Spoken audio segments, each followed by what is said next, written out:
Praise the lord. హల్లెలూయా.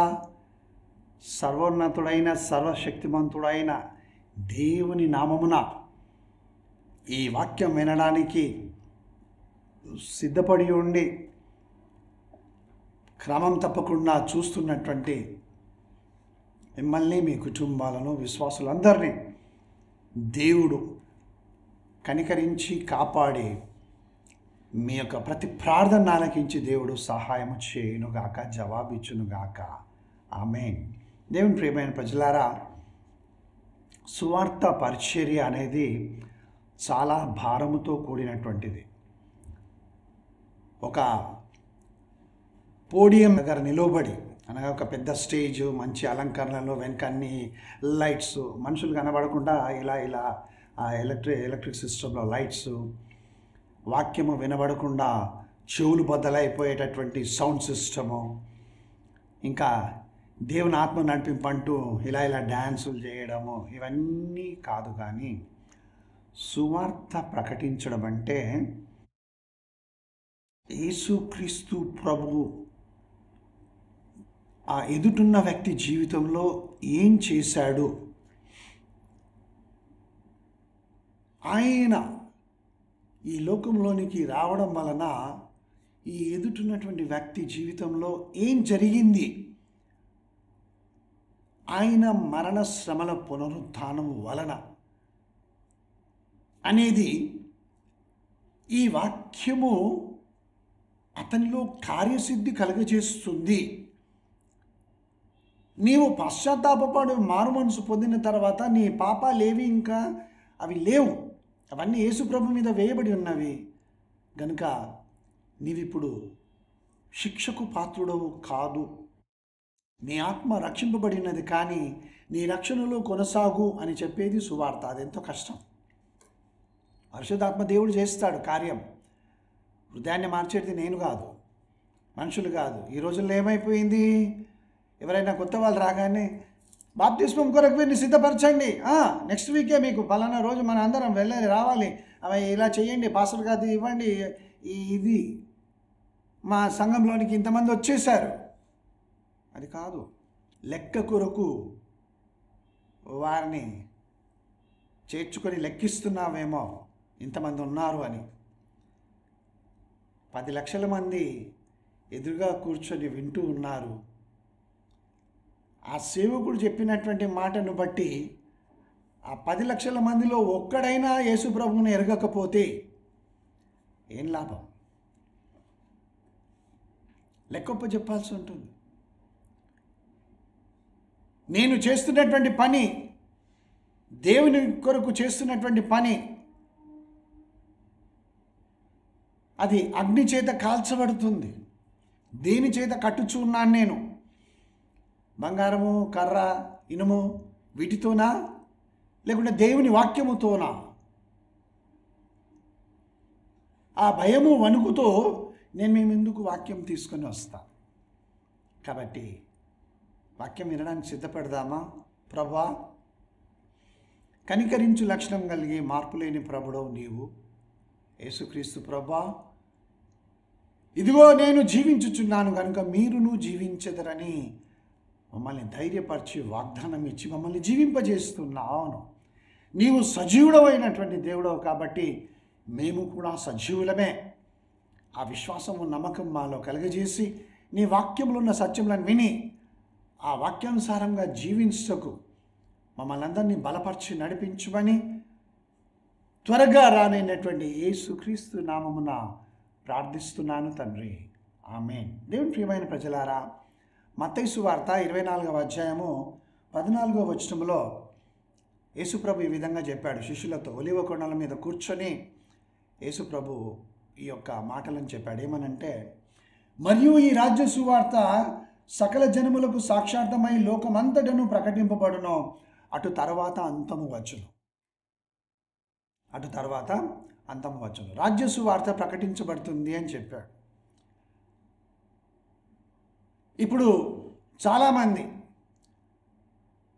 వాక్యం ప్రకటించే వాళ్ళు ఏం చేస్తున్నారంటే, ఉజ్జీవం తీసుకొని వస్తాం రండి అంటూ ఉన్నారు. నేను ఇంతకుముందు చాలాసార్లు చెప్పాను, అనేకులు నన్ను అడిగారు, వారికి నేను వాక్యంలో నుంచి చూపించాను. ఉజ్జీవం తీసుకొని వచ్చేది మనిషి కాదు. Revival is not brought by man. మనిషి తెచ్చింది రివైవల్ కాదు. దేవుడు తన ఆత్మ ద్వారా ఒక హృదయంలో కార్యం జరిగించి అతని పాత రోత హృదయాన్ని తీసివేసి నూతన హృదయం ఇచ్చి దేవుని యొక్క కట్టడలను అనుసరించు వానిగాను ఆయన విధులను గైకొని వానిగాను చేసేది అది ఆయన చేసేటటువంటి కార్యం. That is a soul has come into the kingdom of God. Are you leading or am I leading a soul into the kingdom of God? దేవుని రాజ్యంలోనికి నీ ఆత్మ నడిపించబడాలనేదే నేను ఇక్కడ నిలబడి వాక్యం చెప్పడానికి కారణం. మేనుంచి ఏదో లాభం సంపాదించుకోవాలని, లేకుంటే మీ బంగారం తీసుకొచ్చి నాకు ఇవ్వండి, ఇప్పుడు ధనం అయిపోయింది, బంగారం తీసుకొచ్చి ఇవ్వండి, నేను చాలా సేవ చేస్తున్నాను. నో, నీ ఆత్మ. ఎందుకనంటే నేను వాక్యం చెప్పేవానిగా యేసును నా రక్షకునిగా అంగీకరించినటువంటి జీవితం జీవిస్తూ నీ ఆత్మరక్షణ కొరకు నేను బాకానాదము చేయకపోతే అనగా నేను చెప్పకపోతే నీ ప్రాణం గురించినటువంటి ఒక శిక్ష నా మీద ఉంటుంది. నిన్ను హెచ్చరించకపోతే నా ప్రియమైన సహోదరుడా, నా ప్రియమైన సహోదరి, ఎందుకు ఈ వాక్యం చెప్పడము? దేవుడు నీ ఆత్మను గురించిన భారం అప్పగించాడు కాబట్టి. నేను చెప్పిన తర్వాత, వాక్యం చెప్పిన తర్వాత వినకపోతే నీ ప్రాణం గురించి నీవే ఉత్తరవాది, అంతే. కాబట్టి ఈ రెండు విషయాలను బట్టి నేను ఈ యొక్క వాక్యమును మీ ముందుకు తీసుకొని వస్తుంటాను. ఇంకా యేసుప్రభు ఏం చెప్తాడంటే, అనేకులైన అబద్ధ ప్రవక్తలు వచ్చి పలువురిని మోసపరచెదరు. ఎక్కడో లేరు అబద్ధ ప్రవక్తలు అంటే ఎవరు? అన్యులలో ఉండరు, మనుషుల్లోనే ఉంటారు. కనీసము యేసు ప్రభువుని ఎరగనటువంటి వాళ్ళు, అనగా క్రైస్తవులు కానటువంటి వారు చాలామంది జ్యోతిష్ శాస్త్రము, హస్త సాముద్రికము, ఇంకా ప్రవచనాలు అన్నీ చెప్తూ ఉంటారు. అలాంటి వారు గత కొద్ది సంవత్సరాల నుంచి ఎలక్షన్స్ జరుగుతూ ఉంటే మన రాష్ట్రాలలో అయినా, రెండు తెలుగు రాష్ట్రాల్లో అయినా, లేకపోతే భారతదేశంలో అయినా ఎలక్షన్స్ జరిగినప్పుడు, ఇంకా వేరే వేరే స్థలాల్లో ఎలక్షన్స్ జరిగినప్పుడు వీళ్ళు చెప్తారన్నమాట, మేము ఈ విధంగా చూసాము, దీనిని బట్టి వారి జీవిత నక్షత్రము, ఇవన్నిటిని బట్టి పలానా వాళ్ళు గెలుస్తారు, పలానా వాళ్ళకి ఇన్ని సీట్లు వస్తాయని చెప్తూ ఉంటారు. అవి చెప్పినప్పుడు మొన్నటి నుంచి ఎందుకంటే ఈ యొక్క ఫేస్బుక్, తర్వాత యూట్యూబ్, ఎక్స్ ఇవన్నీ ఎక్కువైపోయాయి కదా, చాలామంది ఇప్పుడు ఫాలోవర్స్ ఉన్నారు. వాళ్ళందరూ చూసి పలానా వారు చెప్పారు ఈ విధంగా అని నమ్ముతున్నారు. కానీ వాళ్ళు చెప్పినవి ఫెయిల్ అయిపోతూ ఉన్నాయి. కనీసము ఆ సత్యమునకు కొంచెం దూరంగానైనా రావడం లేదు. అట్టర్ ఫెయిల్యూర్ అన్నమాట. మొన్నటి దినమున ఒక సహోదరుడు, అనగా ఆయన జ్యోతిష్ శాస్త్రం చాలా చెప్తాడు, మీరు కూడా చూసుంటారు, నేను పేరు చెప్పాను. ఆయన ఏమన్నాడంటే, నేను చెప్పినటువంటివన్నీ కూడా అవి నెరవేరలేదు, కాబట్టి ఇక మీదట నేను ఈ యొక్క జ్యోతిష్ శాస్త్రంలో నుంచి అవిటి నేను ఇది జరగబోతుందని చెప్పను అని తప్పైపోయిందని ఒప్పుకున్నాడు. దేవుడు చూస్తున్నాడు ఇవన్నీ. అందరూ దేవుని పిల్లలమే, పలానా వాళ్ళని కాదు, మనందరము దేవుని సృష్టియే, ఈ భూమి మీద ఉన్నటువంటి వారందరం.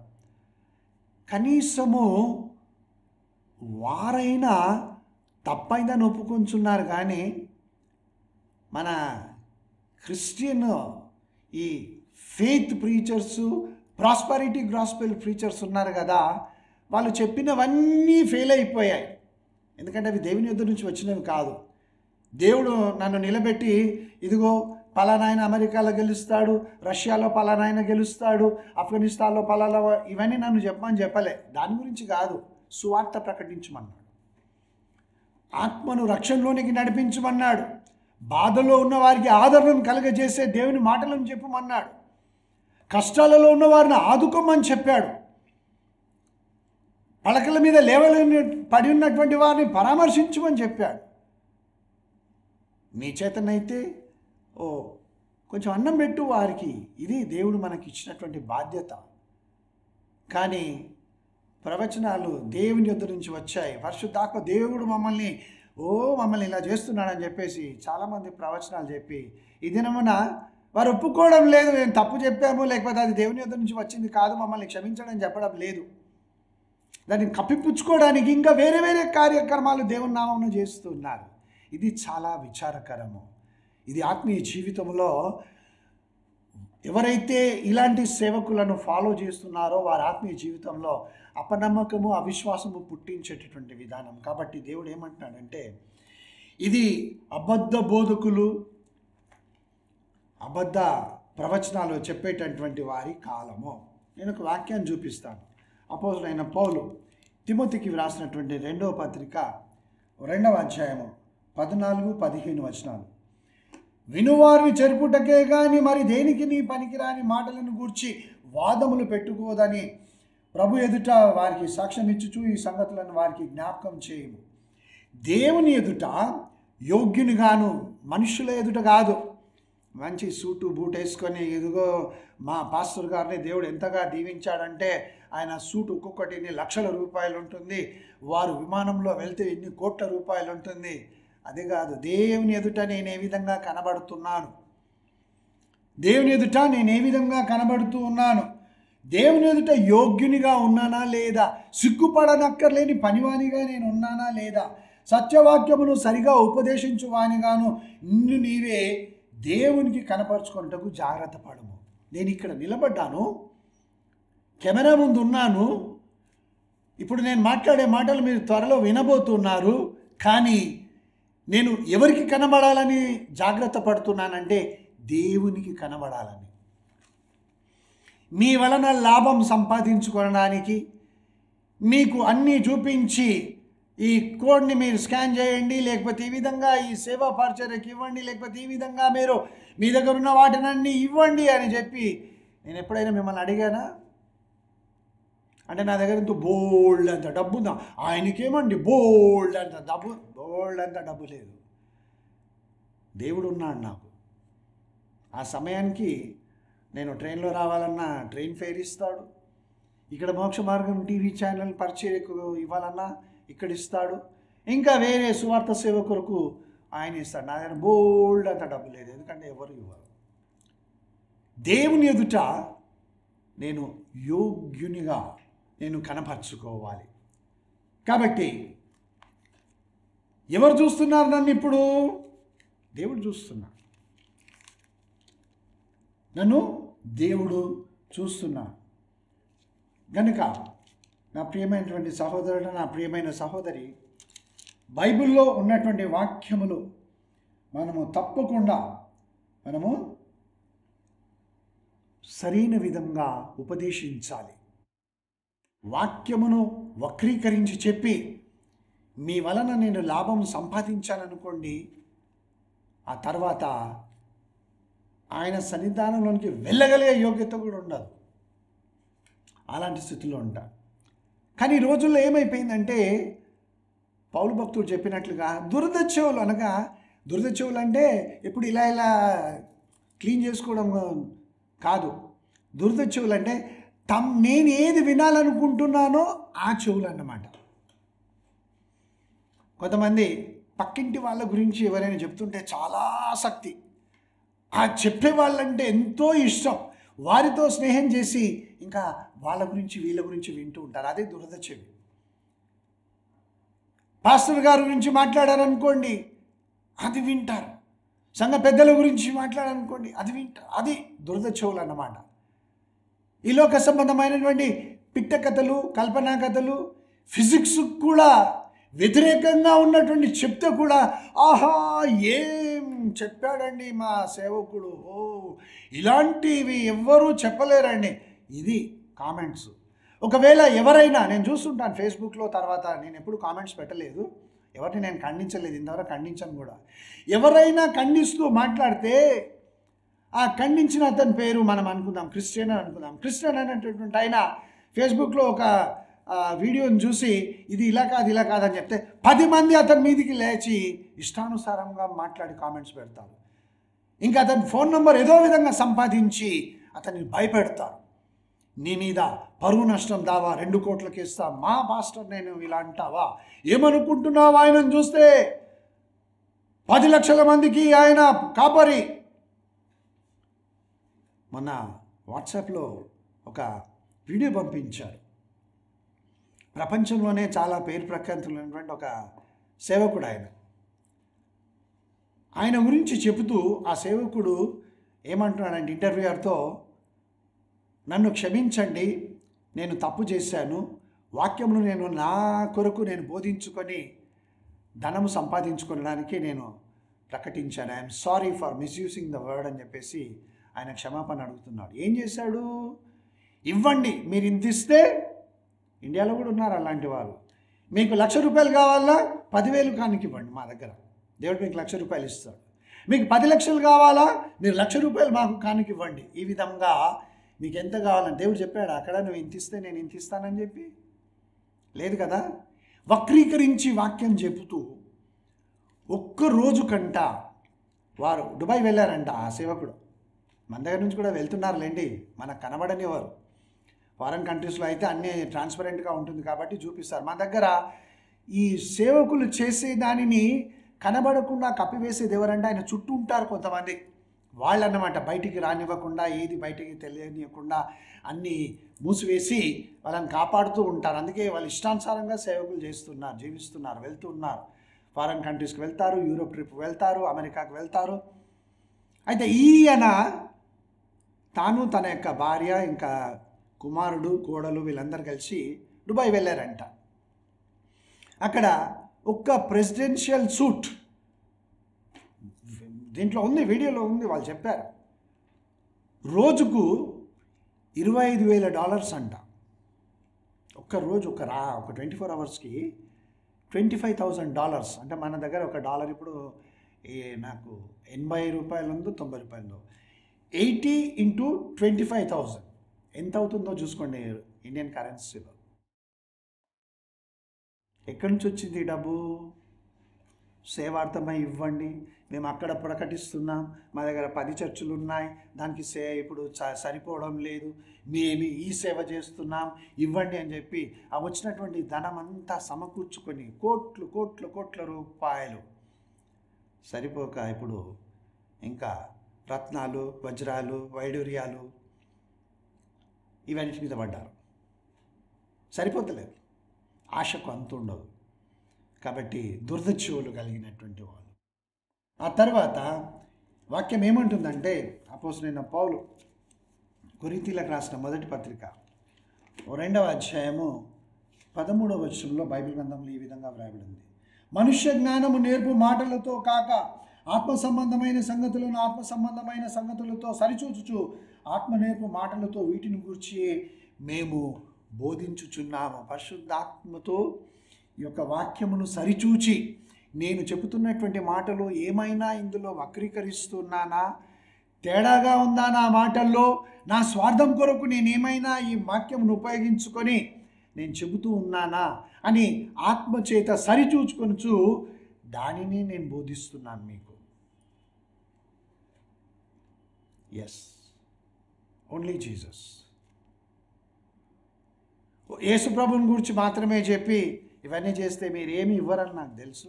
నేను మిమ్మల్ని అడగను కూడా, ఎందుకంటే 14 years అయిపోయింది ఈ యొక్క మోక్ష మార్గం టీవీ ఛానల్ ద్వారా సువార్తను ప్రకటిస్తున్నాను, వాక్యమును ప్రకటిస్తున్నాను. ఎవరు ఇవ్వలేదు, ఇవ్వరు కూడా నాకు తెలుసు. కాబట్టి నేను యోగ్యుడైనటువంటి పనివానిగా నేను ప్రభువునకు కనబడాలి, దేవునికి కనబడాలి. ఏం ప్రకటిస్తున్నారు ఈ రోజుల్లో? స్వస్థతలు, అద్భుత కార్యాలు. మొన్న ఫేస్బుక్లో ఒక వీడియో చూశాను, చాలామంది చూశారు.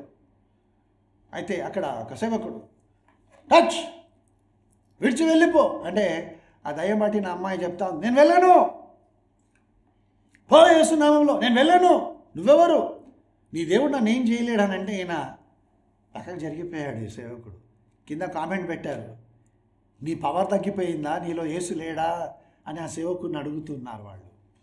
చూసారా ఎవరి నామం అవమానపరచబడుతున్నది? మనం చేస్తున్నటువంటి వాటిని బట్టి ఎవరి నామము అవమానపరచబడుతూ ఉన్నది?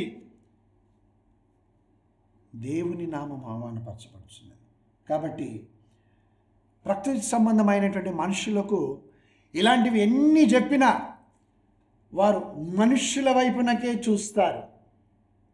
మా సేవకుడు బలవంతుడు, మా సేవకుడు చాలా గొప్పగా వాక్యం చెప్తాడు, మేము ఆయన మాటలే వింటాము, ఆయన స్వరమునే వింటాము, ఆయనకి మేము లోబడి ఉంటాము.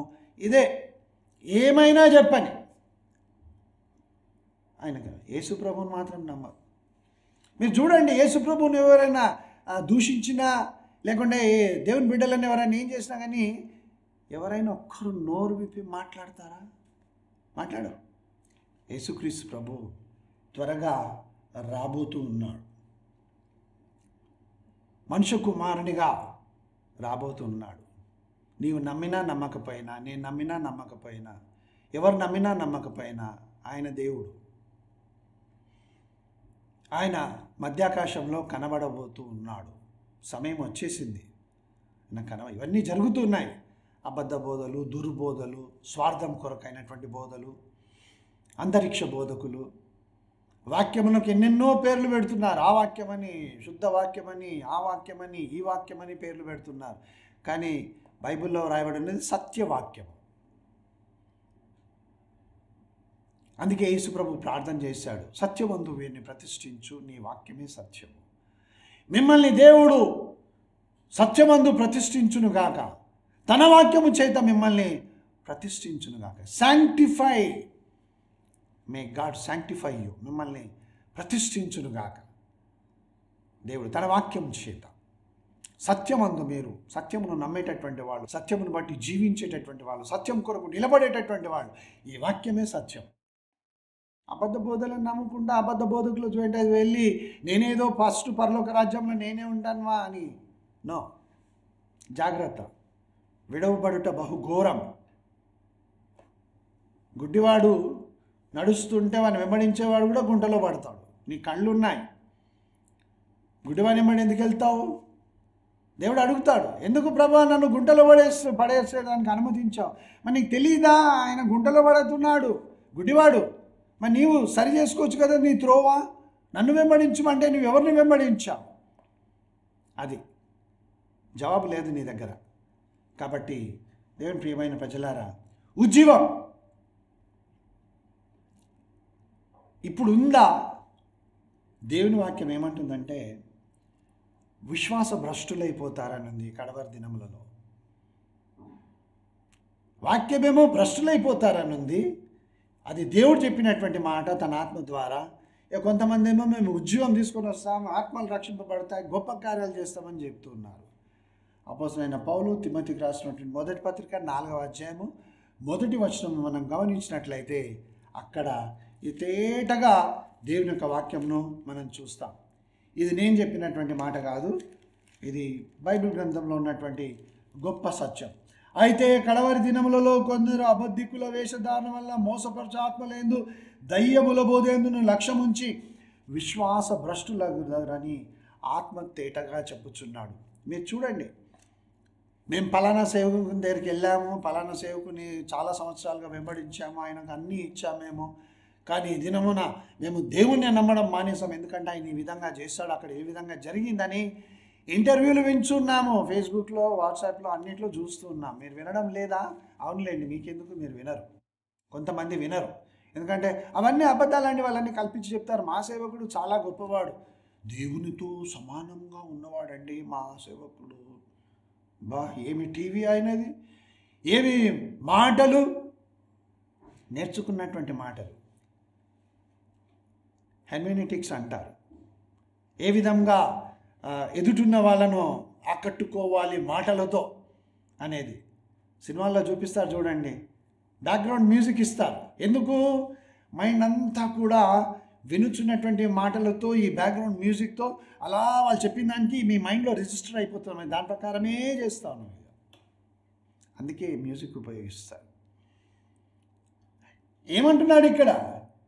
అబద్ధికుల వేషధారణ వలన, ఆ తర్వాత మోసపరుచు ఆత్మ ఎందు లక్ష్యం ఉంచినటువంటి బోధ ఎందు లక్ష్యం ఉంచి, ఈ బోధలన్నీ కూడా అబద్ధపు బోధలే. తర్వాత తెలుస్తుంది వినేవాళ్ళకి. అప్పుడు ఏమవుతుంది?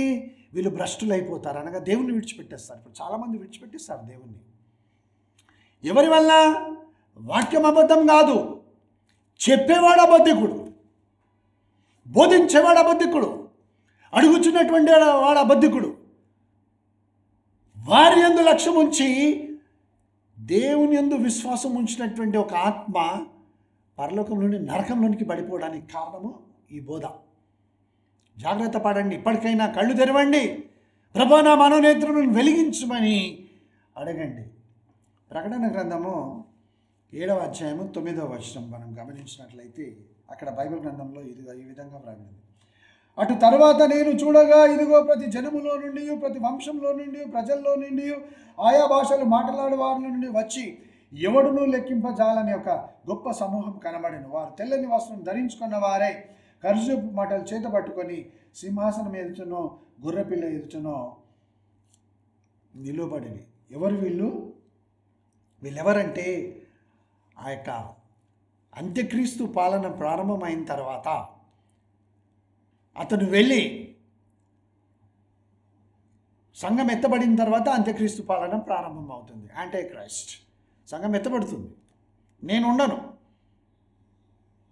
నా కుటుంబం కొరకు ప్రార్థన చేస్తున్న ప్రభా, నా కుటుంబాన్ని కూడా విడిచిపెట్టకు. మీరు కూడా ప్రార్థన చేయండి, ధైర్యంగా చెప్పండి, నేను ఉండను అనగానే సరిపోదు. అలాంటి జీవితం జీవించాలి. మనం దేవునికి ఇష్టమైనటువంటి జీవితంను మనము జీవించాలి. గనుక వీరందరూ ఎవరు అనంటే క్రీస్తు నిమిత్తము, ఆయన వాక్యము నిమిత్తము హతసాక్షులైనటువంటి వాళ్ళు. ఎప్పుడైతే ఆ అంత్యక్రీస్తు దేవాలయంలోనికి, యెరూషలేములో ఉన్న దేవాలయం మరలా కట్టబడుతుంది. అది కట్టబడిన తర్వాత అక్కడ కూర్చుంటాడు, దానియేలు ప్రవక్త ద్వారా ప్రవచింపబడినట్లుగా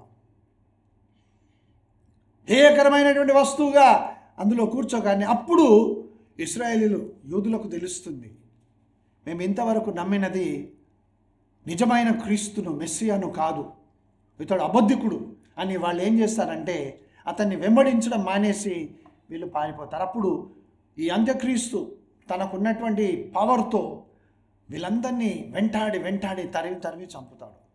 ప్రకటన గ్రంథం 14వ అధ్యాయంలో ఒక్కొక్క గోత్రంలో నుంచి 12,000 మంది, ఇశ్రాయేలు గోత్రములు 12, ఆ 12 గోత్రములలో 12,000 మంది ఒక్కొక్క గోత్రంలో, అనగా 1,44,000 మంది ఈ లోకంలోనికి వాళ్ళు వెళ్ళిపోయి పారిపోయి సువార్తను ప్రకటిస్తారు.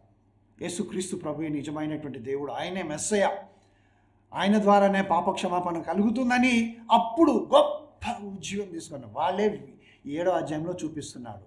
ఒక సత్యంను మనం మర్చిపోకూడదు. ప్రకటన గ్రంథంలో ఏది కూడా ఒకదాని వెనుకొకటి రాయబడి లేదు. అక్కడ కొంచెము ఇక్కడ కొంచెం, యెషయా ప్రవక్త ద్వారా ప్రవచింపబడినట్లుగా అక్కడ కొంచెము ఇక్కడ కొంచెం చెప్పబడింది, ప్రవచింపబడింది.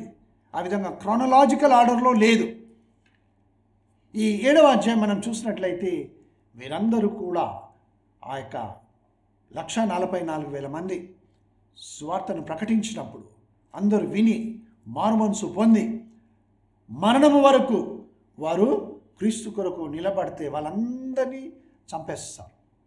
వెంటాడి యేసుప్రభు చెప్పాడు కదా, గర్భిణులకు పాలిచ్చు తల్లులకు శ్రమ, లోకము పుట్టినది మొదలుకొని ఇంతవరకు ఇలాంటి శ్రమలు కలగలేదు, మహా గొప్ప శ్రమలు ఆ దినములలో కలుగుతాయి. అప్పుడు అందరూ యేసును రక్షకుడిగా అంగీకరించి యేసే క్రీస్తు అభిషక్తుడైన దేవుని కుమారుడు ఆయనే అని అప్పుడు నమ్ముతారన్నమాట. అదే గొప్ప ఉజ్జీవం. ఇది ఈ 1,44,000 మంది ప్రకటించినప్పుడు జరిగేటటువంటి ఉజ్జీవం. రెండవది మనం గమనించినట్లయితే ప్రకటన గ్రంథము 11వ అధ్యాయం 3వ వచనం, నేను నా 2 సాక్షులకు అధికారం ఇచ్చినని దేవుడు చెప్తున్నాడు. 2 సాక్షులు. ఇక్కడ ఈ 2 సాక్షులు ఏం చేశారంటే భూమి మీద వారు ప్రవచిస్తూ ఉంటారు. దేవుని కొరకు వారు సేవ చేస్తూ దేవుని నామం మహిమపరుస్తూ 3.5 సంవత్సరాలు, అనగా 1,260 దినములు వారు ప్రవచిస్తుంటారు. 42 నెలలు వాళ్ళు ప్రవచిస్తారన్నమాట. అప్పుడు వారికి ఏ హాని కలగకుండా దేవుడు వారిని కాపాడుతాడు. వీరిని గురించి ఏం చెప్పబడింది అని అంటే, ఈ 2 గురించి వీరు నానా విధములైనటువంటి తెగులు చేత వర్షము కురవకుండా నీళ్లను రక్తముగా మార్చే విధంగా, అంటే మోషే ఏలియాలు ఏవైతే వారు పాత నిబంధన కాలంలో చేస్తారో అలాంటివి చేస్తారో అని ఇక్కడ ఉంది. వెంటనే వీళ్ళు ఏమంటారనంటే వీళ్ళు ఎవరు, మోషే ఏలియాలే ఇద్దరు సేవకులు అని చెప్తూ ఉంటారు. దేవుని ప్రియమైనటువంటి ప్రజలారా, మోషే ఏలియాలు అని నేను చెప్పినంత మాత్రాన దేవుడు పంపించే ఆ ఇద్దరు విట్నెసెస్ వారు మోషే ఏలియాలు కాకపోవచ్చు, ఇంకా వేరెవరైనా ఉండిండవచ్చు ఇద్దరు. ఎందుకు అనంటే దేవుడు ఎప్పుడు ఒక వాక్యమును నాకు జ్ఞాపకం చేస్తుంటాడు. ప్రకటన గ్రంథం 11వ అధ్యాయం 4వ వచనంలో ఏమనుందంటే, వీరు భూలోకమునకు ప్రభువైన వాని ఎదుట నిలుచున్న 2 ఒలీవ చెట్లను దీపస్తంభములునై ఉన్నారు. మోషే ఏలియాలు ప్రభు ఎదుట నిలబడ్డటువంటి దీపస్తంభాలా? వారు నూనె పోయేవారా? ఆలోచించండి మీరే. కాబట్టి ఇప్పుడు వారు మోషే ఏలియాలా లేకపోతే హానోకు ఇంకెవరోనా తెలుసుకుంటే ఏం చేస్తాం మనము? విని చాలా గొప్పగా చెప్పాడు బ్రదర్ అనుకుంటాం. గనుక వీరు కూడా ఈ యొక్క సువార్తను ప్రకటిస్తారు. అప్పుడు అనేకులు వారి యొక్క సాక్ష్యంను విన్నటువంటి వాళ్ళు యేసే దేవుడు అని నమ్మి వారు కూడా రక్షణలోనికి వస్తారు. ఆ తర్వాత అగాధములో నుంచి వచ్చేటటువంటి ఆ యొక్క క్రూర మృగం అనగా యాంటీక్రైస్ట్, అంత్యక్రీస్తు, ఈ ఇద్దరు సేవకులతో యుద్ధం చేసి వారిని చంపేస్తాడు. వారి శవములు 3.5 దినములు ఆ పట్టణంలో పడి ఉంటాయి. 3.5 దినములైన తర్వాత పరలోకము నుండి ఒక స్వరం వినబడుతుంది, లేచి రండి అనగానే వీరు జీవాత్మ వారిలోనికి వచ్చినప్పుడు వారిద్దరు లేచి నిలబడతారు. అంతవరకు విని సమాధి చేయనీయకుండా ఆ శవములు అలాగే పడి ఉండాలి అని ఈ లోకంలో ఉన్నటువంటి వారందరూ వారి శవాలను అలాగే పడి ఉండేటట్లుగా చేస్తారు. వీరు లేచి నిలబడగానే భయక్రాంతులైపోతారు. వీరిద్దరూ ఆరోహణమైపోతారు. ఇది రెండవసారి ప్రకటన గ్రంథంలో మనం చూస్తున్నాం సువార్త ప్రకటించబడడం, విట్నెస్ అబౌట్ జీసస్. ఆ తర్వాత మనం చూసినట్లయితే ప్రకటన గ్రంథం 14వ అధ్యాయం 6వ వచనం, అప్పుడు మరి ఒక దూతను చూచి తిని అతడు భూనివాసులకు అనగా ప్రతి జనమునకు ప్రతి వంశమునకు ఆయా భాషలు మాట్లాడు వారికి ప్రతి ప్రజకును ప్రకటించున్నట్లు నిత్య సువార్త తీసుకొని ఆకాశం మధ్యమున ఎగురుచుండెను. ఆకాశమును భూమిని కలుగజేసిన వానికే నమస్కారము చేయడని నిత్య సువార్తను ఈ దూత ఆకాశంలో ఎగురుతూ అందరికీ ప్రకటిస్తాడు. వీరెందుకు సువార్తను ప్రకటిస్తున్నారు ఆ యొక్క మహా గొప్ప శ్రమల కాలంలో? ఎందుకంటే ఇప్పుడు ఎవరు సువార్తను ప్రకటిస్తున్నారు? దేవునికి తెలుసు. అంతా తమ కొరకు, తమ రాజ్యము విస్తరించుకోవడానికి, ఆస్తులను పెంపొందించుకోవడానికి ఒక ఆయన 10 దేవాలయాలు అక్కడొకటి కట్టాడు అనుకోండి. దానివల్ల అర్థం ఏంటిది? ఏం గొప్ప సేవ చేస్తున్నాడండి, 10 దేవాలయాలు కట్టించాడండి ఫలానా స్థలంలో. ఆస్తి అంతా ఈయన పేరు మీదనే ఉంటుంది. ఆ సంపాదించుకున్నాడన్న సంగతి మర్చిపోతారు. జాగ్రత్త. ఇచ్చినటువంటి డబ్బు సువార్త కొరకు, ఆస్తులను సంపాదించుకోవడానికి కాదు అనే సత్యమును మీరు గ్రహించండి. ఎవరు? ఈ వాక్యం వినుచున్నటువంటి ప్రియమైనటువంటి దేవుని బిడ్డలు. అందరూ కాదు, నేను అందరిని అనడం లేదు. నిజముగా విశ్వాసమందు స్థిరులై క్రీస్తు కొరకు ఎవరెవరైతే జీవిస్తున్నారో వారందరినీ దేవుడు దీవించి ఆస్వాదించును గాక. కాబట్టి ఈ యొక్క యేసుక్రీస్తు ప్రభు మధ్యాకాశంలో కనబడక ముందు భ్రష్టత్వము అనగా, నేను చాలాసార్లు చెప్పాను భ్రష్టత్వం అంటే ఏమిటి. ద గ్రేట్ ఫాల్ అవే అని ఉంది ఇంగ్లీష్లో. భ్రష్టత్వం అంటే యేసుక్రీస్తు ప్రభువును రక్షకునిగా అంగీకరిస్తారు, పరలోక వరములను వారు రుచి చూస్తారు, వాటిలో పాలిభాగస్తులు అవుతారు. ఆ తర్వాత వారు ఏం చేస్తారనంటే దేవుని కుమారుని యొక్క పరిశుద్ధ రక్తము వారు కాళ్ళతో త్రొక్కుతారు.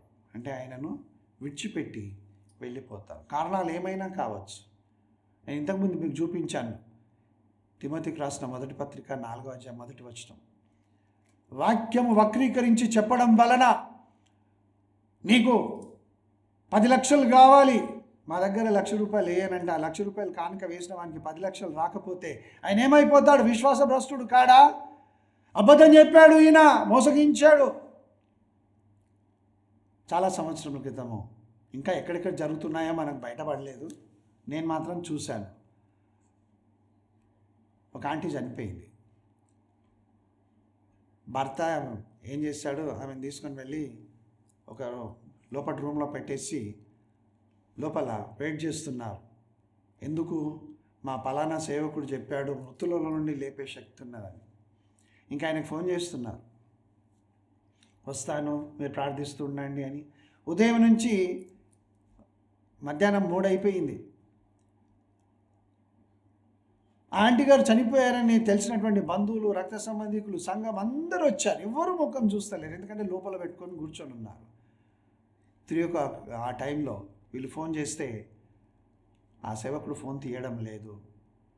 తీసేసి ఆయన రాలేడంట, వీలు కావడం లేదని చెప్పారు అసిస్టెంట్స్. ఇంకా రావాలి, ఆయన వచ్చి ప్రార్థన చేస్తే నా భార్య లేస్తుందని అంకుల్ చూస్తూ ఉన్నాడు విశ్వాసంతో. ఎవరి యందుంది విశ్వాసము? బాగా ఆలోచించండి. సేవకుడు, నువ్వు ఎక్కడికి వెళ్తున్నావో ఆ సేవకుని యందు విశ్వాసం ఉంచావు, దేవుని యందు కాదు. అప్పుడు వచ్చినటువంటి బంధువులు, స్నేహితులందరూ వెళ్ళి దబదబా తలుపు మీద కొట్టి మేమందరం వెళ్ళిపోతున్నాం, ఇంకా నీవు నీ సేవకుడు మీ ఇష్టం అని చెప్పేసి వెళ్ళిపోతూ ఉంటే అప్పుడు ఆయన తలుపు తెరిచి అక్కడ డెడ్ బాడీని తీసుకొచ్చి బయట పెట్టి ఆ తర్వాత త్వరగా సమాధుల తోటలో సమాధి చేయించారు. ఇది పరిస్థితి అండి. ఇప్పుడు ఏమైపోయింది? వాళ్ళు ఆ సేవ అంటే, ఆ సేవకుడు అంటే వీరిప్పుడు పూర్తిగా దూరం అయిపోయారు. వాళ్ళ పిల్లలంతా ఫారెన్లోనే ఉంటారులేండి, అంకుల్ ఒక్కడు ఇక్కడ ఉంటాడు. ఇది వీళ్ళు చెప్పేటటువంటిది, చూయించుకునేటటువంటిది. ఎంతకాలం స్టేజ్ మేనేజర్ షోలు మనం చేయగలం? కొద్ది కాలమే, తర్వాత బయటపడుతుంది అసలు సంగతి. ఇప్పుడు చాలామంది సంగతులు బయటపడుతున్నాయి. కానీ ఈ వెంబడించే వాళ్ళు ఉన్నారు చూసావా, వాళ్ళు వీరిని ఎత్తుకోవడం వలన వీరికి బలం కలుగుతున్నది, అంతే. గనుక హెబ్రీ పత్రికలో ఒక శ్రేష్టమైనటువంటి వాక్యమును మనం చూస్తాం. హెబ్రీ పత్రిక 10వ అధ్యాయము 29వ వచనం. ఇట్లుండగా దేవుని కుమారుని పాదములతో త్రొక్కి తాను పరిశుద్ధపరచబడుటకు సాధనమైన నిబంధన రక్తము అపవిత్రంగా ఎంచి కృపకు మూలమున ఆత్మను తిరస్కరించిన వాడు ఎంత ఎక్కువైన దండనకు పాత్రుడుగా ఎంచబడినని మీకు తోచును. ఎవరు ఈ విధంగా విశ్వాసంలో నుంచి భ్రష్టులైపోయేటట్లుగా నడిపిస్తున్నారు? వాక్యము చెప్పేటటువంటి కొంతమంది, వినుచున్నటువంటి వారు టీవీలో వింటూ ఉన్నారా, లేకుంటే మెసేజెస్ ఇంకా వేరే వేరే మాధ్యమాల ద్వారా వింటున్నారా, లేకుంటే పెద్ద పెద్ద స్క్రీన్స్ మీద చూస్తున్నారా మనకు తెలీదు. కానీ వినినటువంటి వాళ్ళు మాత్రము ఈ సేవకురాలు చెప్పినట్లుగా జరగకపోయేటప్పటికీ వారికి ఒక విధమైన అనుమానం వచ్చింది, మేము నిజంగా దేవుణ్ణే సేవిస్తూ ఉన్నామా? దేవుడు ఎందుకు మా ప్రార్థనకు జవాబు ఇవ్వడం లేదని చెప్పేసి. కాబట్టి దేవుని ప్రియమైన ప్రజలారా, డ్రాగన్ అనగా క్రూర మృగం అంటే అపవాది, ఆ తర్వాత బీస్ట్ అంటే అంత్యక్రీస్తు, ఇద్దరు కూడా అంటే సైతాను తన బలమును ఈ అబద్ధ ప్రవక్తకు, అబద్ధ బోధకునికి, ఆ తర్వాత ఈ అంత్యక్రీస్తుకు వారి బలమును ఇస్తాడు. వాళ్ళు ఇంకా తమ ఇష్టానుసారంగా చేస్తారు, పరిశుద్ధులతో యుద్ధం చేసి కూడా చంపుతారు వాళ్ళు. కాబట్టి ఈ సమయంలో ఉజ్జీవం అనే మాట వింటూ ఉన్నాం. దేవుని వాక్యమేమో విడిచిపెడతారు, పడిపోతారు, విశ్వాస భ్రష్టులైపోతారు, దేవుని ఎరగమని చెప్తారు, దేవుని నామం దూషిస్తారు. ఎవరు? విశ్వాసులే. ఎవరు కారణం? నీవు విశ్వాసంలో నుంచి తొలగిపోవడానికి నేను కారణం కాకూడదని ప్రార్థన చేస్తాను. తలలు వంచి దేవుని వైపున చూద్దాం. ప్రేమగల తండ్రి, మీకు వందనాలు ప్రభా. అక్రమము విస్తరించడం చేత అనేకుల ప్రేమ చల్లారునని నీవు సెలవిచ్చావు యేసయ్య. అది జరుగుతూ ఉన్నది. అనేకులు నామకార్థంగా వెళ్ళి వస్తూ ఉన్నారు. కష్టములు శ్రమలు రాగానే వారు యేసుప్రభువుని విడిచి, సంఘమును విడిచి వెళ్ళిపోతుంటున్నారు. తమ ప్రార్థనలకు జవాబు రాకపోతే, స్టేజ్ మీద ఉండి చెప్పినటువంటి ఆ యొక్క వాక్యోపదేశకుడు చెప్పినది జరగకపోతే తమ జీవితాలలో విశ్వాసమును కోల్పోయి, ఈయనేం దేవుడు అని నిన్ను దూషించుటకు కారణము నేను కాకూడదు, ఎవరు కాకూడదు. ఇలా చేస్తున్నటువంటి వారిని నేనేమి తీర్పు తీర్చడం లేదు ప్రభా, నీకు తెలియను. సంఘములో ఉన్నటువంటి, అనగా సార్వత్రిక సంఘములో ఉన్నటువంటి విశ్వాసులు ఎవరైతే ఈ వాక్యం వినుచున్నారో, కొంతమంది అయినను సత్యమును గ్రహించి వారు నిన్ను రక్షకునిగా అంగీకరించి నిన్ను వెంబడించే అనుభవంలో వారు తమ జీవిత విధానమును మార్గమును మార్చుకున్నటకు నీ ఆత్మచేత వీరి జీవితంలో కార్యం జరిగించమని, ఉజ్జీవము ఎప్పుడు రాబోతున్నది అది నీవు నిర్ణయించినటువంటిది, మేము కాదు. కానీ మనుషులైతే తమ స్వలాభాపేక్షతో ఉజ్జీవము ఉజ్జీవము ఉజ్జీవం అని విశ్వాసులను మరి తప్పుదో పట్టిస్తున్నారేమో. నీవే అందరినీ సరిచేసి త్వరగా రమ్మని యేసు నామమున ప్రార్థిస్తున్నాను తండ్రి. Amen, amen. God bless you.